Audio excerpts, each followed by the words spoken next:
आज के काले अंग्रेजों ने और एक अहंकारी शासन ने देश के खेत और खलिहान पर कब्जा करने का फिर षड्यंत्र किया है।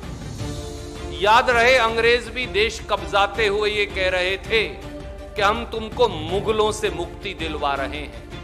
आज के काले अंग्रेज मोदी जी की ईस्ट इंडिया कंपनी भी ये कह रही है कि ये कानून किसान पक्षधर हैं, उनकी रोजी रोटी जमीन आजीविका छीनकर।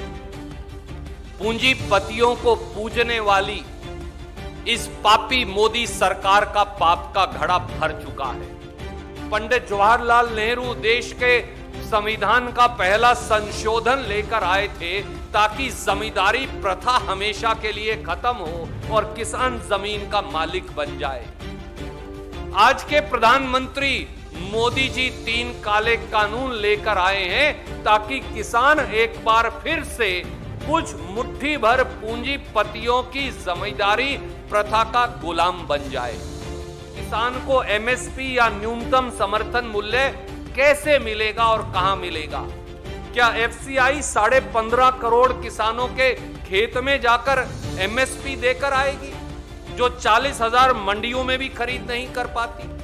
और अगर बड़े बड़े पूंजीपतियों ने एमएसपी से कम रेट पर किसान की फसल खरीदी तो एमएसपी देने की गारंटी क्या है?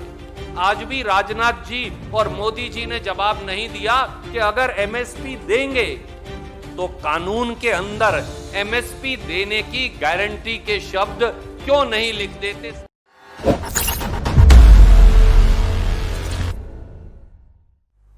जिस संसद की चौखट पर शीश नवाकर मोदी जी ने संसद में प्रवेश किया था, आज मोदी सरकार ने उसी संसद को शर्मसार कर दिया। 3 काले कानून लाकर मोदी सरकार ने देश के किसान और खेत मजदूर के पेट और पीठ में एक तेज धार वाला खंजर घोंप दिया है। 73 वर्षों में शायद ये सबसे अंधकारमय दिन संसद और इस देश के इतिहास में है, जब सत्तासीन मोदी सरकार ने, भाजपा सरकार ने किसान, खेत और खलिहान पर एक सुनियोजित और षड्यंत्रकारी आक्रमण बोला है। हम याद करवाना चाहेंगे, 1857 का स्वतंत्रता संग्राम इसलिए लड़ा गया था क्योंकि लॉर्ड डलहौजी ने हिंदुस्तान के साम्राज्य और हिंदुस्तानियों के अधिकारों पर कब्जा कर लिया था।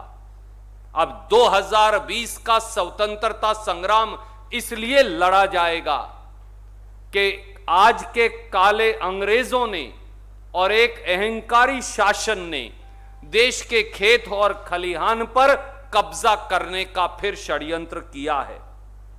याद रहे, अंग्रेज भी देश कब्जाते हुए ये कह रहे थे कि हम तुमको मुगलों से मुक्ति दिलवा रहे हैं। आज के काले अंग्रेज मोदी जी की ईस्ट इंडिया कंपनी भी ये कह रही है कि ये कानून किसान पक्षधर हैं, उनकी रोजी रोटी जमीन आजीविका छीनकर। पूंजीपतियों को पूजने वाली इस पापी मोदी सरकार का पाप का घड़ा भर चुका है। पाप का पर्याय बन चुकी बाहुबली भारतीय जनता पार्टी ने आज हर संसदीय प्रणाली को तार तार कर दिया। संसद के समय के बाद संसद की अनुमति लिए बगैर, जैसा वेणुगोपाल जी ने कहा, आप किस प्रकार से संसद की कार्यवाही चला सकते थे या किसी कानून को पारित कर सकते थे? पूरे देश ने देखा, आपने संसद के अंदर सिक्योरिटी गार्ड्स लगाकर सांसदों को अपने अधिकार का इस्तेमाल ना करने देकर, वोट ना डलवाकर, डिवीजन ना करवाकर, आपके अपने जो मित्र दल हैं वो भी कांग्रेस और किसान के साथ आ खड़े हुए थे, चाहे वो बीजू जनता दल हो, चाहे वो दूसरे मित्र दल हो। जब देखा कि अब बहुमत नहीं रहा तो फिर ध्वनि से, आवाज से, वॉइस वोट से जबरन ये कानून पारित करवा लिया। पंडित जवाहरलाल नेहरू देश के संविधान का पहला संशोधन लेकर आए थे ताकि जमींदारी प्रथा हमेशा के लिए खत्म हो और किसान जमीन का मालिक बन जाए। आज के प्रधानमंत्री मोदी जी 3 काले कानून लेकर आए हैं ताकि किसान एक बार फिर से कुछ मुट्ठी भर पूंजीपतियों की जमींदारी प्रथा का गुलाम बन जाए। दुर्भाग्य से राजनाथ सिंह जी और उनके मंत्री जिन्होंने अभी अभी पत्रकार वार्ता की, वो देश के सवालों का जवाब नहीं दे पाए। प्रधानमंत्री जी नरेंद्र तोमर जी, राजनाथ सिंह जी, 3 सवालों का जवाब दे दीजिए। पहला, जब अनाज मंडी खत्म हो जाएगी तो किसान को एमएसपी या न्यूनतम समर्थन मूल्य कैसे मिलेगा और कहां मिलेगा? क्या एफसीआई 15.5 करोड़ किसानों के खेत में जाकर एमएसपी देकर आएगी जो 40,000 मंडियों में भी खरीद नहीं कर पाती? और अगर बड़े बड़े पूंजीपतियों ने एमएसपी से कम रेट पर किसान की फसल खरीदी तो एमएसपी देने की गारंटी क्या है? आज भी राजनाथ जी और मोदी जी ने जवाब नहीं दिया कि अगर एमएसपी देंगे तो कानून के अंदर एमएसपी देने की गारंटी के शब्द क्यों नहीं लिख देते? सारे शंकाएं अपने आप दूर हो जाएंगी। और आप कहते हैं कि किसान पूरे देश में कहीं भी फसल बेचकर आए। अरे 86% किसान तो 5 एकड़ से कम का है और 80% उसमें से 2 एकड़ से कम की भूमि का मालिक है। हरियाणा का किसान कलकत्ता जाकर अपनी फसल कैसे बेचकर आएगा? उसे तो मंडी तक फसल ले जाने की दिक्कत है। महाराष्ट्र का किसान हरियाणा आकर अपना गन्ना कैसे बेचकर जाएगा? हमारा बंगाल का किसान दिल्ली और दिल्ली का किसान अहमदाबाद और गुजरात का किसान राजस्थान कैसे जाएगा? राजस्थान का किसान कलकत्ता और केरल कैसे जाएगा? क्यों मजाक उड़ा रहे हैं किसान का? यह षड्यंत्र है केवल बड़ी बड़ी कंपनियों को किसान के हक बंधक रखने का। पर मोदी जी ये जान लीजिए, अब याचना नहीं, अब रण होगा, क्योंकि किसान और खेत मजदूर उठ खड़ा हुआ है और ये लड़ाई निर्णायक होगी। और जैसे भूमि मुआवजा कानून में राहुल गांधी जी, कांग्रेस और किसान ने मिलकर आपने मुंह की खाई थी, एक बार फिर ये 3 काले कानून वापस होंगे।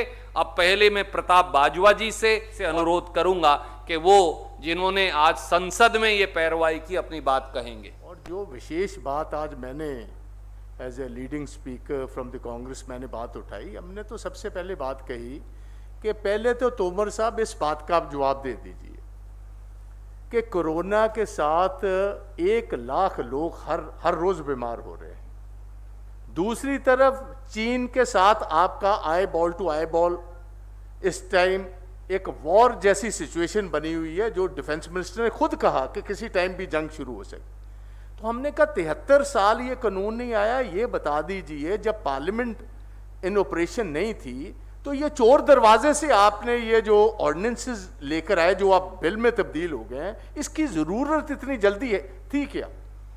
और फिर तोमर साहब को ये भी मैंने पूछा कि ये बताएं कृपा करके, जो स्टेक होल्डर्स हैं, जो किसान हैं, स्टेक होल्डर्स हैं, आप कितने स्टेक होल्डर्स से बात की? तकरीबन 245 किसानों की जथेबंदियां सारे हिंदुस्तान में जो आज सड़कों पर उतरी हुई। और सबसे ज्यादा ये जो एमएसपी की बात हो रही है, इसका असर ये टेलर मेड बेसिकली 1960s में पंजाब, हरियाणा और वेस्टर्न यूपी के लिए था। तो हमने कहा आपने किससे बात की? हम मेंबर्स ऑफ पार्लियामेंट हैं, आपने कभी हमारे से जिक्र नहीं किया।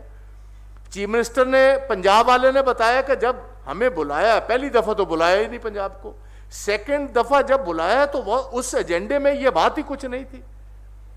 तो आपने बात की, अकेली बादलों से बात की, और उन्होंने खुद आकर यह बात तस्लीम कर ली कि 3 महीने हम समझाते रहे, हमारे समझाने के बावजूद यह माने नहीं, और हम इस बात पर पहुंचे हैं कि ये एंटी फार्मर हैं, ये जो ऑर्डिनेंसेस आ रहे हैं। तो मैंने कहा जी, बादल जो आपके कैबिनेट में थे, हरसिमरत कौर बादल, उन्होंने तो खुद मोहर लगा दी कि ये आपके ऑर्डिनेंसेस जो आप लेकर आ रहे हो एंटी फार्मर है। 3 महीने वो आपकी वकालत करते रहे बिना फीस लिए हुए, उसके बावजूद, और इसके बावजूद कि आरएसएस की जो स्वदेशी जागरण मंच है उनका, फार्मर्स की जथेबंदी है, उन्होंने खुद कहा कि ये अभी इतनी जल्दी मत कीजिए भैया, इस पर और लोगों से बात करने की जरूरत है। आरएसएस की बात नहीं मानी, उनकी बात नहीं मानी, हमारी बात इन्होंने कहां से माननी थी। और पंजाब का विशेष तौर मैं बताना चाहता हूं, all party meeting chief minister ने बुलाई, वहां फैसला हुआ कि ये एंटी पंजाब है। आप लिखो, चीफ मिनिस्टर ने चिट्ठी लिखी मोदी साहब को कि मोदी साहब हम चाहते हैं कि आप हमें सभी को टाइम दिया जाए। मिलने का चीफ मिनिस्टर को वक्त नहीं दिया। उसके बाद सारे पंजाब असेंबली ने यूनानिमस रेजोल्यूशन किया कि हम इसको रिजेक्ट करते हैं, किसी की बात नहीं पूछी गई। तो ये देखिए आप, जो असल बात है, हम भी सरकारों में रहे हैं और मुझे पता है जब मैं 2009 से 14 लोकसभा में था तो शरद पवार जी हमारे एग्रीकल्चर मंत्री थे। हर दफा जब सीजन आना उन्होंने कहना बाजवा साहब इस दफा मैंने कोशिश कर कर पंजाब और हरियाणा को बचा लिया, अगले साल एमएसपी वाला काम ये साल 6 महीने ही है, ये बंद हमें करना पड़ेगा। मैंने कहा जी वो क्यों? कहने लगा फूड कॉर्पोरेशन बहुत बड़े लॉस में, 35 से 40 हजार रुपया लॉस है फूड कॉर्पोरेशन ऑफ इंडिया का हर साल का, और कुमुलेटिव लॉस है उसका अब 4 लाख करोड़ रुपया। ये सारी के सारा जो मंसूबा है, ये जो पैकेजिंग की गई है, ये बेसिकली फूड कॉर्पोरेशन को बंद करने की है। क्योंकि 2015 में आप जानते हैं एक कमेटी बनी, शांता कुमार जी की नाम पर कमेटी थी। शांता कुमार जी कौन है? फॉर्मर चीफ मिनिस्टर हैं इनके, हिमाचल के भाजपा के। उन्होंने ये रिकमेंडेशन दी कि ये घाटा तभी बंद होगा अगर आप फूड कॉर्पोरेशन ऑफ इंडिया को बंद करोगे। फूड कॉर्पोरेशन ऑफ इंडिया जब बंद होगी तो मिनिमम सपोर्ट प्राइस वैसे खत्म हो जाएगी। अब मोटी बात इसमें एक है कि 55 साल पंजाब, हरियाणा, वेस्टर्न यूपी के हमारा पानी इस्तेमाल किया, हमारा सॉइल इस्तेमाल किया, हमारे किसानों को इस्तेमाल करके सेंट्रल पूल में हम हर चीज अपनी देते रहे। आज पंजाब सेमी डेजर्ट बन गया, हमारा पानी का स्तर सारा बिगड़ गया। मैंने आज बताया कि कैसे बठिंडा से बीकानेर को जो ट्रेन चलती है, क्योंकि जो कॉटन हम देते हैं सेंट्रल पूल में जो खरीदी जाती है उसमें 15 स्प्रे होती हैं एक में, और पेस्टिसाइड के कारण लोगों में बीमारी बहुत सारी बढ़ रही है। तो आज आप वही सिचुएशन है जैसे जो बुजुर्ग नालायक बच्चे होते, जब बुजुर्ग हो जाते हैं माता पिता, वो तो समझते हैं कि हमने बच्चों को पढ़ाया, मेहनत की, काबिल हो गए, हमारी देख रेख करेंगे। और जो नालायक बच्चा होता है वो करता क्या है? वो समझता है कि यार एक बेडरूम में ये दोनों पड़े हुए हैं, काम तो अब इनके पास है कुछ नहीं, तो वो कहता है नौकरों को कि इनका सामान उठाओ तो भाई गैराज में इनका बस्तरा लगा दो।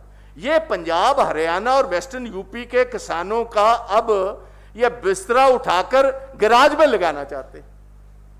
तो ये आप समझते हो कि किसान हमारे पंजाब और हरियाणा और वेस्टर्न यूपी के मान जाएंगे? तो ये बेसिकली डिसबैंड करने का प्रोग्राम है, एफसीआई डिसबैंड किया जाए और लोगों को छोड़ दिया जाए। और इसीलिए ये बैक डोर से अडानी और अंबानियों को ला रहे हैं कि आहिस्ता आहिस्ता गवर्नमेंट बाहर निकल जाए, ये प्राइवेट जो है प्लेयर्स अंदर ले आए।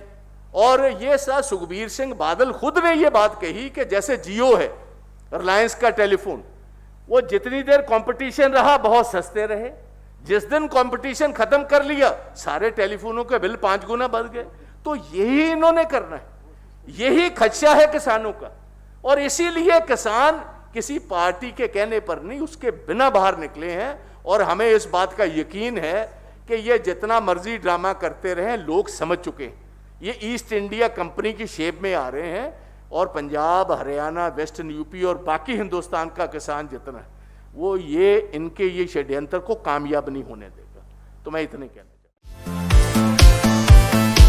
अगर आपको हमारे वीडियोस पसंद आए तो प्लीज लाइक करें, सब्सक्राइब करें और शेयर करें।